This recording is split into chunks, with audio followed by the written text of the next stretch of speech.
प्रियजन, आज मैं आपके समक्ष अद्वितीय योद्धा महापराक्रमी कीर्तिपुरुष महाराणा कुंभा के कृतित्व और व्यक्तित्व के संबंध में कुछ कहने जा रहा हूँ। तो आइए आरंभ करता हूँ। कीर्तिपुरुष कुंभा 1403 ईस्वी था आसमान चमका चमका, सौगंध हवा में घुली हुई, हर वीरांगन महका महका। द्विजगण गाते गान प्रभाती, कलि चटक उतारे आरती। एक हंस पर करनभ आता, माँ हर्षित होती भारती। ठंड गुलाबी दस्तक देती, पतली चादर एक ओढ़ कर, चित्तौड़ी मेवाड़ धरा को लाती थी तारा तोड़ कर। पूर्व दिशा से बहने वाली पवन मंद गति बहती थी, मानो कोई शुभ संदेशा चित्तौड़ धरा से कहती थी। उठो उठो मेवाड़ी वीरो, लो शुभ संदेशा आया है। आने वाला आज भास्कर, उपहार नया वह लाया है। दुंदुभि ढोल नगाड़े लेकर तुम स्वागत को तैयार रहो। गुंजित कर कर गहन घोष तुम, हो तेरी विजय चित्तौड़ कहो, हो तेरी विजय चित्तौड़ कहो। संवत 1474 शुभ कृष्ण पक्ष की पंचमी, चित्तौड़ी राणा मोकल ओ सौभाग्य देवी श्री लक्ष्मी। दोनों को कुछ कर रहे निवेदन, दोनों को कुछ करे निवेदन थे सूर्य देव से पाने को। सूर्य देव भी खुद उत्सुक थे उपहार उन्हें दिखाने को, उपहार उन्हें दिखाने को। चित्तौड़ी राणा मोकल को प्राप्त हुआ एक पुत्र रत्न, यह कौस्तुभ मणि बनकर चमके, राणा के भी थे यही यत्न। दशरथ कौशल्या बन दोनों, दशरथ कौशल्या बन दोनों, उसका नित लाड लड़ाते थे। दशरथ कौशल्या बन दोनों, उसका नित नित लाड लड़ाते थे। माता देवी ज्ञान कलाएं, पित ढाल कृपाण अड़ाते थे। लेकिन होनी और होनी थी, लेकिन होनी और होनी थी, जिस पर नहीं कोई अधिकार। मानव केवल परवश होकर उसके देखे सब व्यवहार। घिरी एक दिन काली घटाएं, आकाश उन्होंने लील लिया। क्यों जाने कुछ ही क्षणोपरांत वह काले से था लाल किया, वह काले से था लाल किया। 1433 ईस्वी महाराणा मोकल चले गए। मन के वेले सपन अधूरे चिर यात्रा पर चले गए।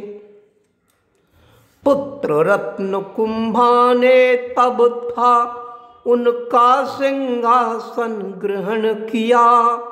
मेवाड़ राज्य प्रजाजन को एक शुभ शासन को वचन दिया।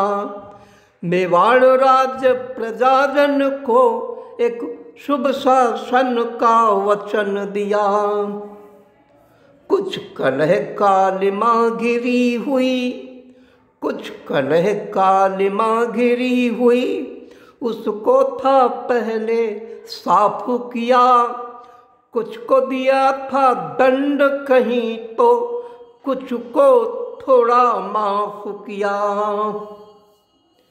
कुछ आस पास के शासक जन अपने सिर जो उठाए थे, उनको जा उनके ही घर में गर्वोन्नत माथ झुकाए थे, गर्वोन्नत माथ झुकाए थे।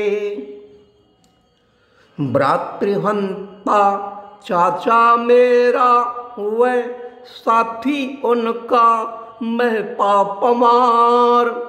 राठौड़ सिसोदिया गुटों में बटा हुआ मेवाड़ दरबार। छोटे भ्राता खेमा की भी महत्वाकांक्षा मेवाड़ की। वह गया ओट था पाने को मांडू हो संग पहाड़ की, मांडू हो संग पहाड़ की। मेवाड़ रावल रणमल की लेकर सहाय अभियान किया। चाचा मेरा की मृत्यु हो गई, पवार प्रस्थान किया। फिर लगे सुरक्षित सीमा करने, बिछड़ों को पुनः मिलाने में।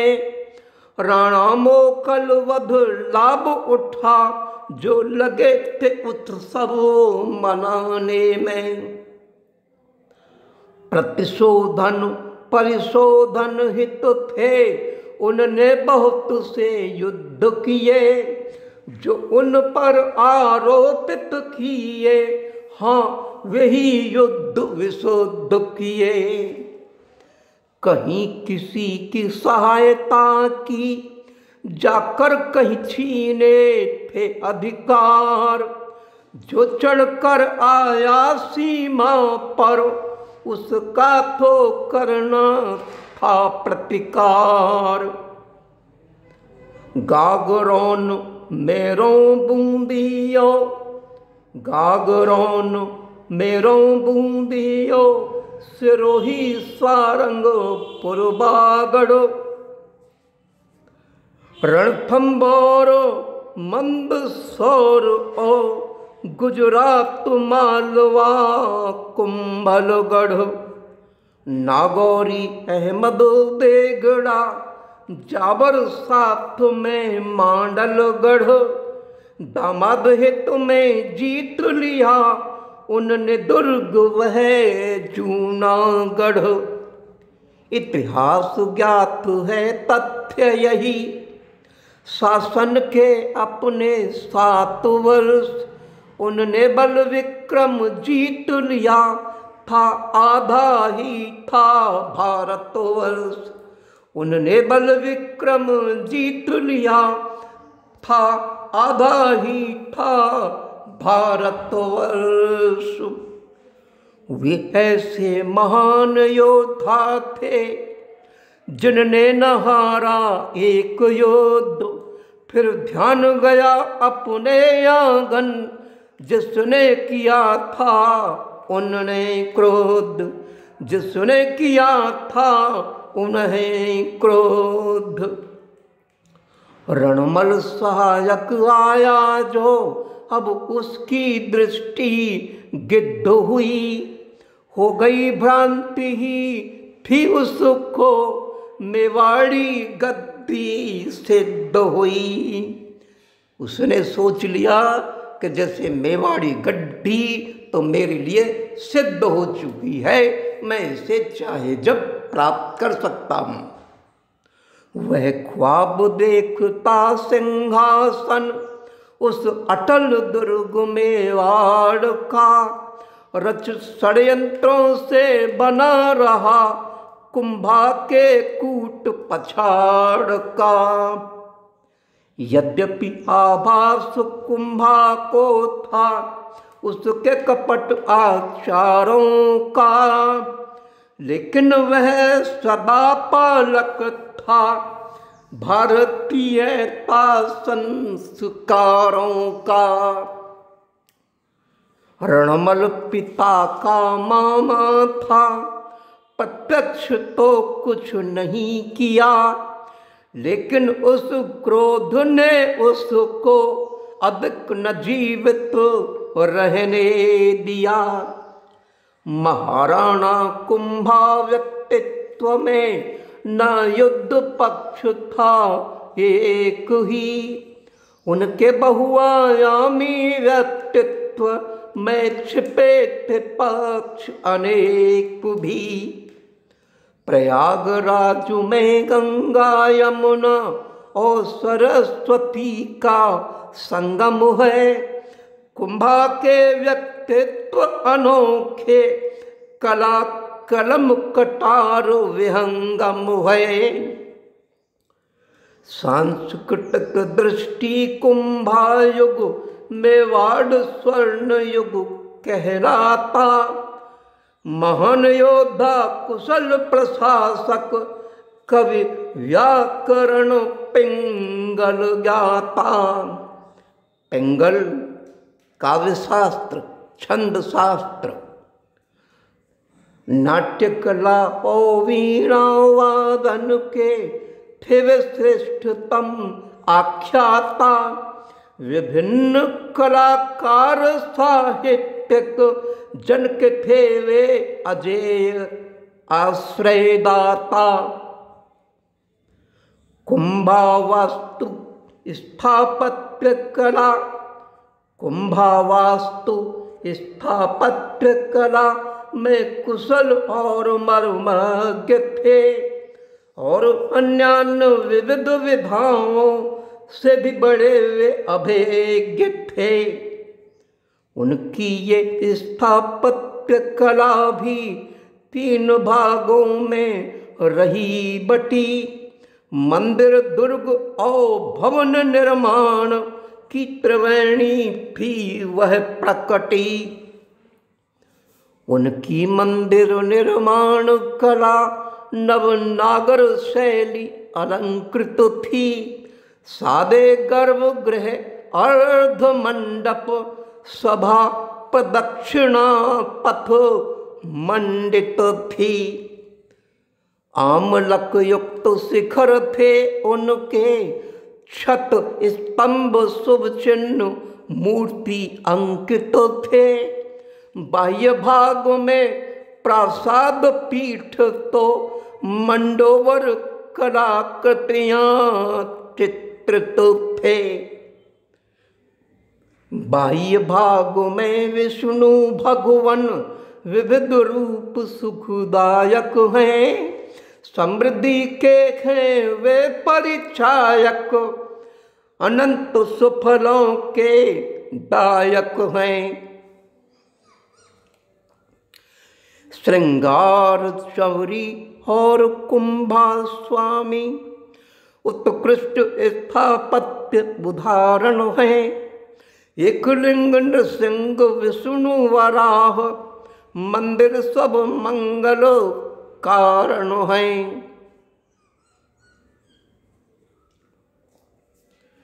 धर्म और औदार्य से उनका परिपूरत पूरा व्यक्तित्व निर्माण कलाओं में भी देखे मानो सुंदर कोई कवित्व।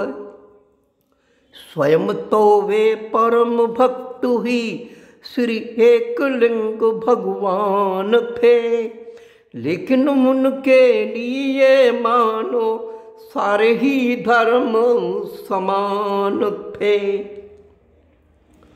हाँ, रणकपुर के जैन मंदिर इस तथ्य का परिचायक हैं। इसमें उनका कला औदार्य सबको शुभ दर्शनदायक है। उनकी गढ़ निर्माण कला का यही ज्वलंत प्रमाण है। मेवाड़ी दुर्ग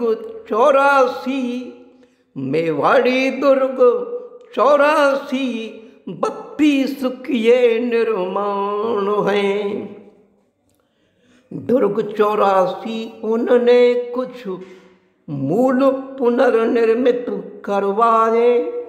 वसंती मचान, भोमट और अचलगढ़ मच्छिंद्रपुर बनवाए।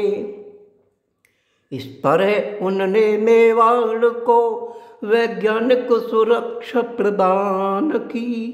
इसके साथ आंतरिक सुरक्षा, शांति, समृद्धि अवदान की। गढ़ कुंभल तो सभी गढ़ों में उनकी अति प्रिय रचना है। तन मन धन से उनने उसकी करवाई जो संरचना है। चित्तौड़ दुर्ग का भी उन्होंने पुनरुद्धार था करवाया। उसकी सैन्य साज दृष्टि से नव प्रकार से था सजवाया। चित्तौड़गढ़ में विजय स्तंभ, चित्तौड़गढ़ में विजय स्तंभ, सैलानी जनमन तोष है। चित्तौड़गढ़ में विजय स्तंभ, सैलानी जनमन तोष है। मानो स्थापत्य मूर्ति कला का तो वे साक्षात ही कोश है। जनार्दन ब्रह्मा रुद्र हरिहर अर्धनारीश्वर हैं विराजमान। कला कुतुब मीनार से श्रेष्ठ, जिस पर है सब को अभिमान। 9 मंजिल 123 फीट ऊंचा दिव्य स्तंभ महान है। मानो कुंभा बहुआयामी व्यक्तित्व का ही गुणगान है। संगीत, वेद, स्मृति, मीमांसा के तो वे अद्भुत ज्ञाता थे। गीत गोविंद रसिक प्रिया और चंडी शतक व्याख्याता थे। नाटक, गणित, व्याकरण और तर्क शास्त्र अभिज्ञान था। उनको उनमें निहित कला कुल बनाता श्रेष्ठ विद्वान था। कामराज, रतिसार और भी 4 नाट्य के हस्ताक्षर थे। मंडन, कान्हा, व्यास ना था। सोम मुनि उनके सहचर्य थे। संगीत और चित्रकला को यहाँ मिला पूर्ण अवदान था। रणकपुर कीर्ति स्तंभ अंकित मूर्तियां प्रकट वरदान था। कुंभकाल में स्वर्ण रोशनाई का यहाँ प्रचुर प्रयोग हुआ। राजप्रासादों, श्रेष्ठ निवासों में वे पर्याप्त गोचर हुआ। उनके शासन काल यहाँ सभी क्षेत्र विकास हुआ। शांत भक्त, श्रृंगार, वीर रस, सब में ही प्रचुर प्रकाश हुआ। मेवाड़ी इतिहास उनका अद्वितीय योगदान रहा। विद्वानों ने उनके जैसा किसी और को नहीं कभी कहा।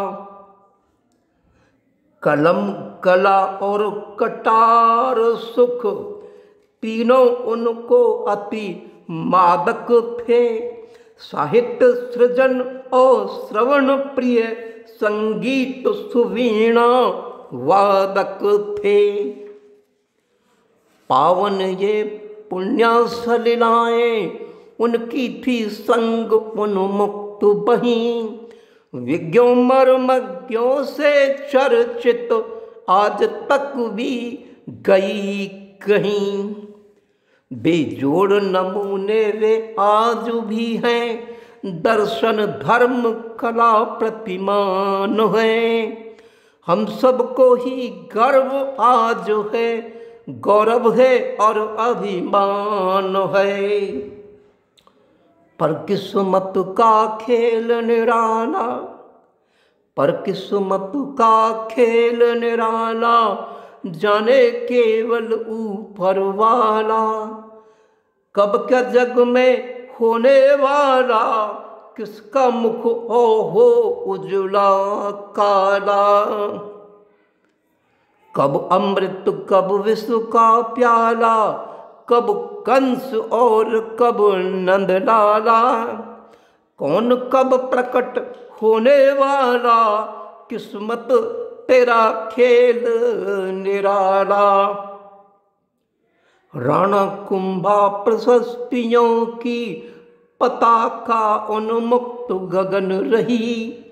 आखिर वह ही उनकी अंतिम दैहिक चादर कफन रही। राणा कुंभा बेटा ऊदा को न बात हजम हुई। उसके ही कारण कुंभा की यह विजय कहानी खत्म हुई। उसके ही कारण कुंभा की यह विजय कहानी खत्म हुई। प्रातः काल समय पावन था, अमृत बन पुरवा बहती थी। पर वह जाने आज क्यों अंतिम एक नई कहानी कहती थी। राणा कुंभा महल पास में शांत सरोवर के तट पर भगवान एक लिंग का मंदिर था स्थित दिव्य विभा से भर। एक पुरुष भगवान मंदिर में, एक पुरुष भगवान मंदिर में लेकर खड्ग था छिपा हुआ। भगवान के मंदिर में खाना तथ्य से समझ से परा हुआ। तथ्य से समझ से परा हुआ। राह देखता जाने किसकी, राह देखता जाने किसकी, वह वहाँ छुप कर खड़ा खड़ा। मंदिर मौन शांति कहती थी, होगा यहाँ कोई कांड बड़ा। दूजा महापुरुष एक आया, वह तो बिल्कुल निशस्त्र था। इस समय तो उसके पास में शिव भक्ति का ही अस्त्र था। शायद भगवान ने भी उसकी जानी कभी निज पास में थी। शायद भगवान ने भी उसकी जानी कमी निज पास में थी। उसको एक आवाज लगाई, संभवतः इस ही आंसू में थी। वह पहला व्यक्ति भली भांति ही जानता था इस बात को। दूजाने वाला निशस्त्र होता है सदैव प्रभात को। आकर दूजे ने निज मस्तक प्रभु के सम्मुख था झुका दिया। पहले ने निज खड्ग प्रहार कर उसके धड़ से सिर पृथक किया। पहले ने निज खड्ग प्रहार कर उसके धड़ से सिर पृथक किया। मानो भक्त प्रवर ने अपना मस्तक ही सुमन सा मान कर चढ़ा दिया अंतिम क्षण उसको निज प्रभु का मन में ध्यान कर। रंग गया पूत रक्तिम मंदिर, रंग गया पूत रक्तिम मंदिर, भूमि सब ही लाल हुई। देख पुण्य सा दृश्य अलौकिक, प्रभु की भी दृष्टि निहाल हुई। इस प्रकार सूर्य का वंशज वह सूर्य सुबह ही अस्तंगत हुआ। उसके औचक छुप जाने से चित्तौड़ अस्त व्यस्त हुआ। लेकिन उसके छिप जाने से कांति न उसकी लुप्त हुई, बल्कि वह कलश कालिमा ही यहाँ वहाँ सर्वत्र विस्तृत हुई। बल्कि वह कलश कालिमा ही यहाँ वहाँ सर्वत्र विस्तृत हुई। रहीं शेष अब कीर्ति गाथाएं, रहीं शेष अब कीर्ति गाथाएं, उस महानतम कीर्ति स्तंभ की। राजस्थानी वीर धरा पर अनुपम उस दृढ़ मल्लखंभ की। कालिक का ना अंत भरा था, उस कालिक का ना अंत भला था। घटना एक अघटनीय घटी, अपने आवास बाहर खड़ा वह थी तड़क तड़कती आ प्रकटी, थी तड़क तड़कती आ प्रकटी। जलकर भस्म हुआ तन सारा उसका, था तत्पल ही देहांत हुआ। मानो दिव्य पुरुष कोप से उसका ये भीषण अंत हुआ। काश कहीं प्रकटी ना होती ये काली सी कलुषताएं, आती ना इस आर्यधरा पर कभी भी कोई विपदाएं। फिर उसके सामने जग में, फिर उसके सामने जग में इंद्र स्वर्ग था कुछ नहीं। नंदन कानन अलकाएं सब ही बस रह जाते यहीं कहीं। कहने को तो पूर्ण न होती, कहने को तो पूर्ण न होती कभी ये वीर कहानी है। लेकिन अब इस चारण को भी, लेकिन अब इस चारण को भी एक नई कथा सुनानी है। बोलो महाराणा कीर्ति पुरुष कुंभा की जय।